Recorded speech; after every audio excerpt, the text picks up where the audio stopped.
رسولوں کے اعمال باب 11۔ اور رسولوں اور بھائیوں نے جو یہودیہ میں تھے سنا کہ غیر قوموں نے بھی خدا کا کلام قبول کیا۔ جب پطرس یروشلم میں آیا تو مختون اس سے یہ بحث کرنے لگے کہ تو نامختونوں کے پاس گیا اور ان کے ساتھ کھانا کھایا۔ پطرس نے شروع سے وہ امر ترتیب بار ان سے بیان کیا۔ میں یافا شہر میں دعا کر رہا تھا اور بے خودی کی حالت میں ایک رویا دیکھی کہ کوئی چیز بڑی چادر کی طرح چاروں کونوں سے لٹکتی ہوئی آسمان سے اتر کر مجھ تک آئی۔ اس پر جب میں نے غور سے نظر کی تو زمین کے چوپائے اور جنگلی جانور اور کیڑے مکوڑے اور ہوا کے پرندے دیکھے، اور یہ آواز بھی سنی، اے پطرس اٹھ، ذبح کر اور کھا۔ لیکن میں نے کہا، اے خداوند، ہرگز نہیں، کیونکہ کبھی کوئی حرام یا ناپاک چیز میرے منہ میں نہیں گئی۔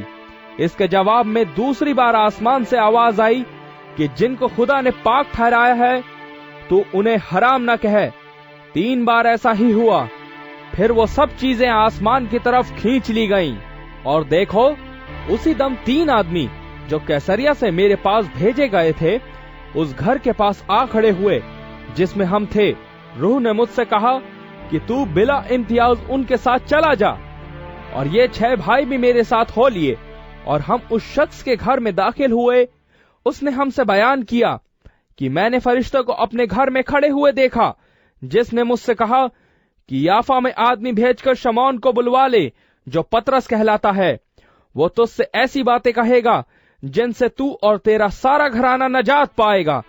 جب میں کلام کرنے لگا تو روح القدس ان پر اس طرح نازل ہوا جس طرح شروع میں ہم پر نازل ہوا تھا، اور مجھے خداوند کی وہ بات یاد آئی جو اس نے کہی تھی کہ یوحنا نے تو پانی سے بپتسمہ دیا، مگر تم روح القدس سے بپتسمہ پاؤ گے۔ پس جب خدا نے ان کو بھی وہی نعمت دی جو ہم کو خداوند یسوع مسیح پر ایمان لا کر ملی تھی، تو میں کون تھا کہ خدا کو روک سکتا؟ وہ یہ سن کر چپ رہے اور خدا کی تمجید کر کے کہنے لگے، پھر تو بے شک خدا نے غیر قوموں کو بھی زندگی کے لیے توبہ کی توفیق دی ہے۔ بس جو لوگ اس مصیبت سے پراگندہ ہو گئے تھے جو استفنوس کے باعث پڑی تھی، وہ پھرتے پھرتے فینیکے اور کپروس اور انطاکیہ میں پہنچے، مگر یہودیوں کے سوا اور کسی کو کلام نہ سناتے تھے۔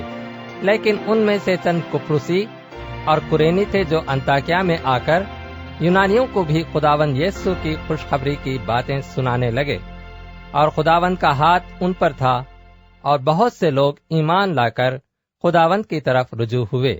ان لوگوں کی خبر یروشلم کی کلیسیا کے کانوں تک پہنچی، اور انہوں نے برنباس کو انطاکیہ تک بھیجا۔ وہ پہنچ کر اور خدا کا فضل دیکھ کر خوش ہوا، اور ان سب کو نصیحت کی کہ دلی ارادے سے خداوند سے لپٹے رہو، کیونکہ وہ نیک مرد اور روح القدس اور ایمان سے معمور تھا۔ اور بہت سے لوگ خداوند کی کلیسیا میں آ ملے۔ پھر وہ ساؤل کی تلاش میں ترسوس کو چلا گیا، اور جب وہ ملا تو اسے انطاکیہ میں لایا، اور ایسا ہوا کہ وہ سال بھر تک کلیسیا کی جماعت میں شامل ہوتے اور بہت سے لوگوں کو تعلیم دیتے رہے، اور شاگرد پہلے انطاکیہ ہی میں مسیحی کہلائے۔ انہی دنوں میں چند نبی یروشلم سے انطاکیہ میں آئے۔ ان میں سے ایک نے، جس کا نام اگبوس تھا، کھڑے ہو کر روح کی ہدایت سے ظاہر کیا کہ تمام دنیا میں بڑا کال پڑے گا، اور یہ کلودیوس کے عہد میں واقع ہوا۔